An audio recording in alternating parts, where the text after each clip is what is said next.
I got the Sunday morning blues. Come in and let me share with you some of the amazing albums I found yesterday.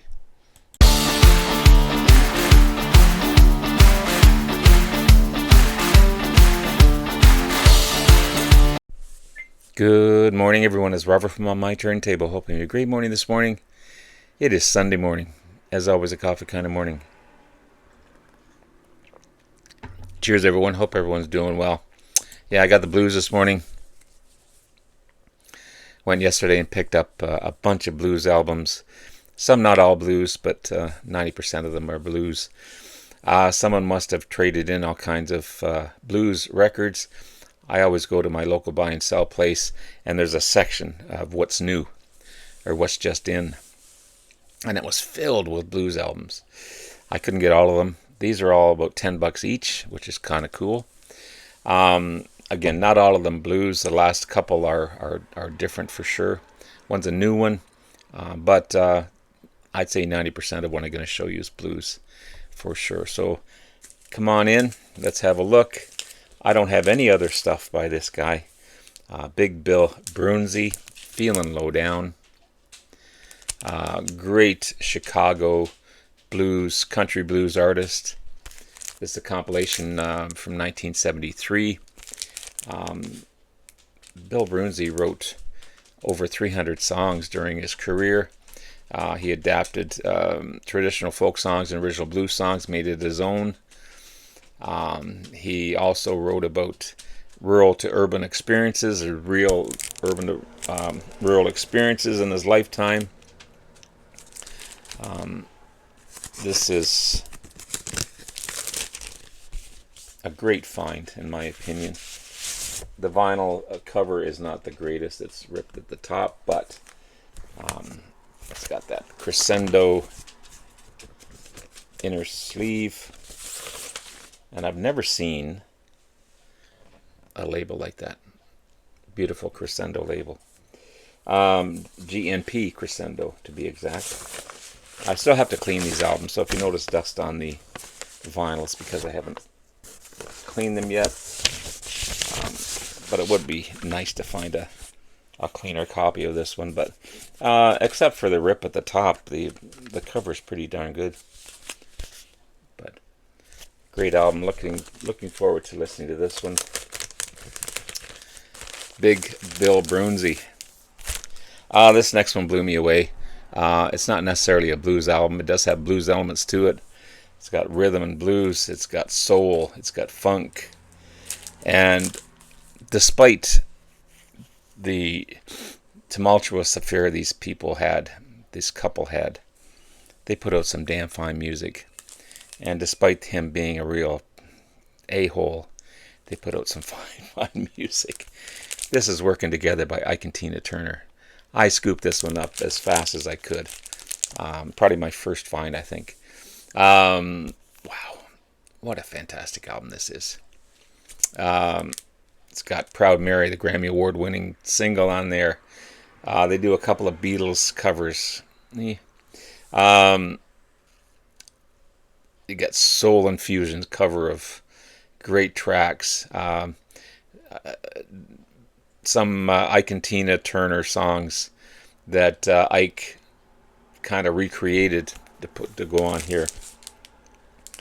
But and there's undertones of her dissing him basically on this album as well. You got Working Together. As long as I can get what I want you. As long as I can get you when I want you. Yeah, that's kind of a different track. It's good though. I like it. They do Get Back. It's so. You Can Have It. Game of Love. Great tracks. Funkier Than a Mosquito's Tweeter. That's a good one. Ooh Padu. Another great one. Proud Mary, of course, by CCR. They do a wonderful job on that one. Then they do Let It Be by the Beatles as well. Great photo at the back. But yeah, I'm so impressed with this album. Again, it's not 100% blues, but this is on the Pickwick label. You don't see too many of these either.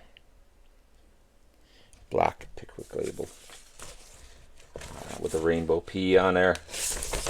But I've got some plastic sleeves on order. I've got some outer sleeves on order as well. So I'll be... Why don't you go in there? Come on. Well, I'll put you back later. Fantastic find. Fantastic find. I have this next one on CD. I just showed it when I went through the B's in my CD collection. This one is still in the shrink. This is Bloomfield Cooper Stills Super Session. Multi-instrumentalist and singer Mal Cooper. Again, still in the shrink. I didn't take the shrink off it. This was $3.49 back in the day. On the Columbia label, fantastic shape still. Yeah, so Al Cooper booked 2 days of in a studio in Los Angeles in 1968. He invited Barry Goldberg and keyboardist and bassist Harvey Brooks, both members of Electric Flag, and a session drummer, Fast Eddie Ho. He called Mike Bloomfield up and said, "Do you want to come down and jam?" And he said, "Sure." On the next day, Bloomfield says, "I'm too tired," and he took back off to San Francisco. So Al Cooper panicked.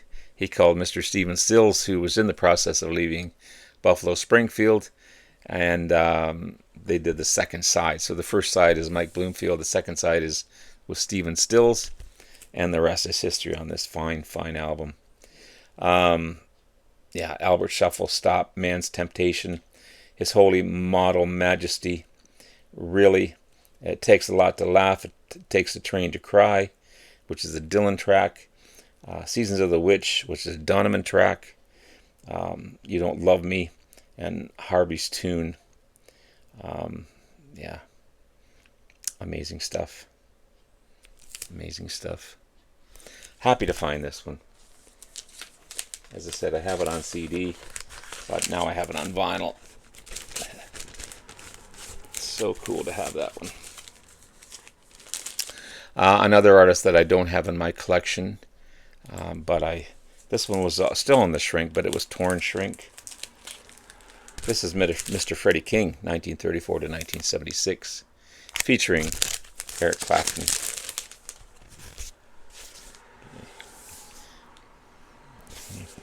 So Eric says in this one, "He taught me just about everything I needed to know, when and when not to make a stand, when and when not to show your hand, and most importantly of all, how to make love to a guitar."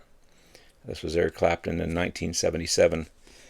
Pack It Up, Shake Your Booty, Tain't No One's Business, If I Do, Woman Across the River, Sweet Home Chicago, Sugar Sweet, TV Mama, Gambling Woman Blues, and Farther Up the Road, which is a classic track. It's on the RSO label. Okay. This is also a nice inner sleeve with lyrics on here.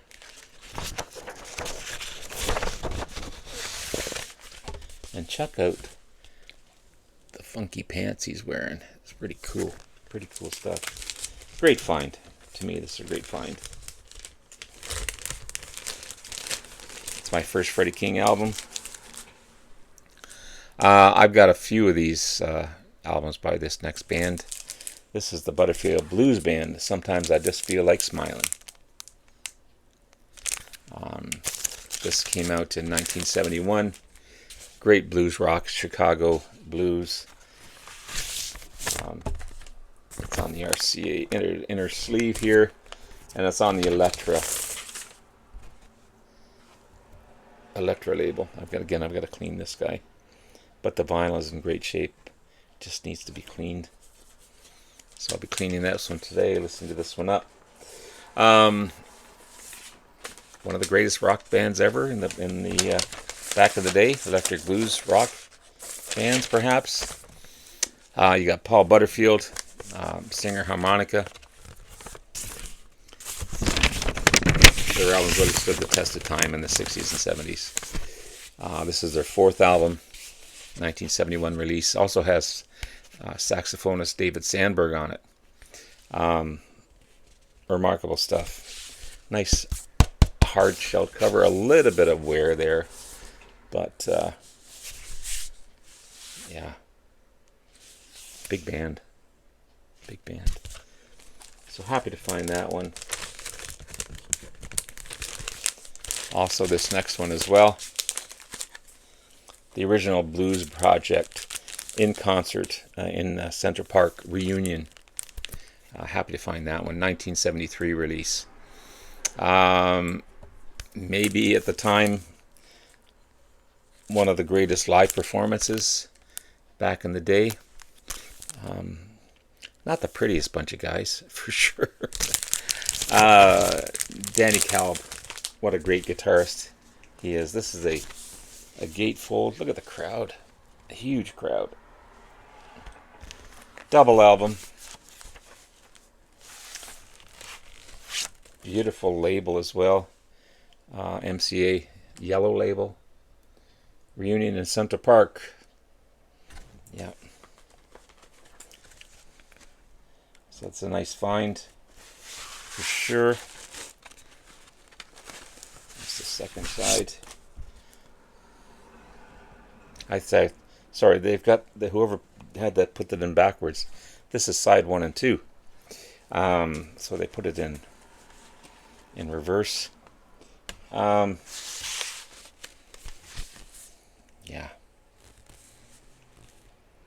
Amazing stuff.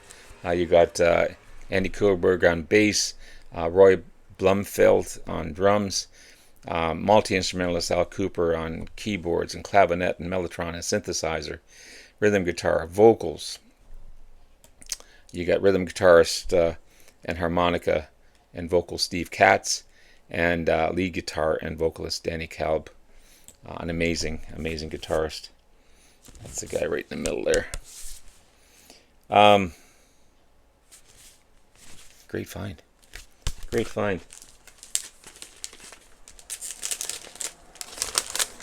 As well as this next one.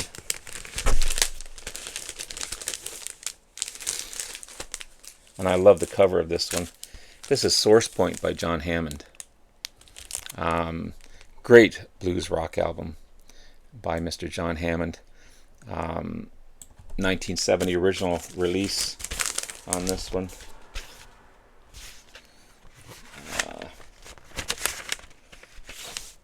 It's on the Columbia label.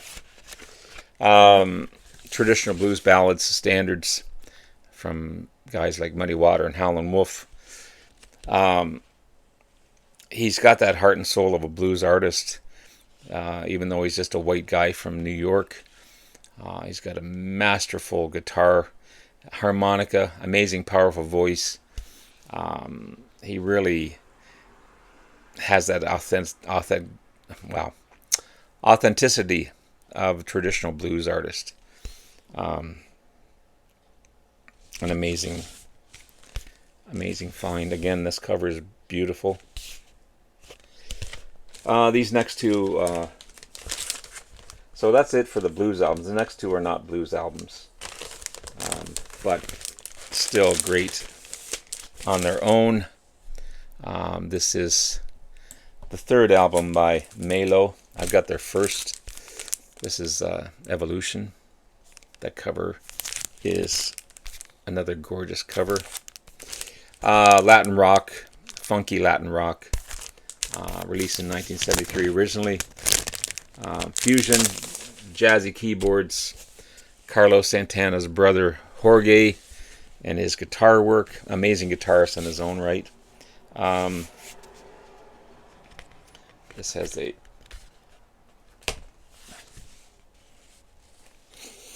more nice artwork in behind in their sleeve. Yeah, it's on the Warner Brothers label. What a great find. What a great find. I mean, I loved their first album. I think it was a VCLT that it was given to me on their first album, if I'm not mistaken. Yeah. Moving away, I don't know. Merengue, all for you. Dance to my mambo. Entrance to Paradise, and Street Man. Remarkable stuff. Remarkable stuff. This last one was definitely not anywhere near blues or anywhere near funk or anywhere near soul. But I had to have it to complete my discography of Joy Division. I ordered this one a couple of days ago. This is their second and last album, Closer. Again, nowhere near the blues and stuff that I was just talking about. This is an amazing post-punk, punk rock new wave band from Salford, England. 1980 release originally. This is a 2007 remaster. Unfortunately released 2 months after the band's lead singer and lyricist Ian Curtis committed suicide. Hugely successful album. Named Album of the Year by NME. I'm not sure who that is. But many critics at the time voted this one of the brilliant rock albums of the 80s. It's darker for sure than their debut album, but at the same time it's amazing. 180 gram vinyl, beautiful black label. Okay, Heart and Soul, 24 Hours, The Eternal, Decades. Then you have Atrocity, Exhibition, Isolation, Passover, Colony, and Means to an End by the amazing Joy Division. Again, only 2 albums released from the original band. Yeah, amazing stuff. So there you have it, guys. There's some awesome albums. It's going to be a full day of listening, and after I clean a bunch of these up. And that's it. Have yourself a great rest of the day. Love you all. We'll talk again soon. Bye now.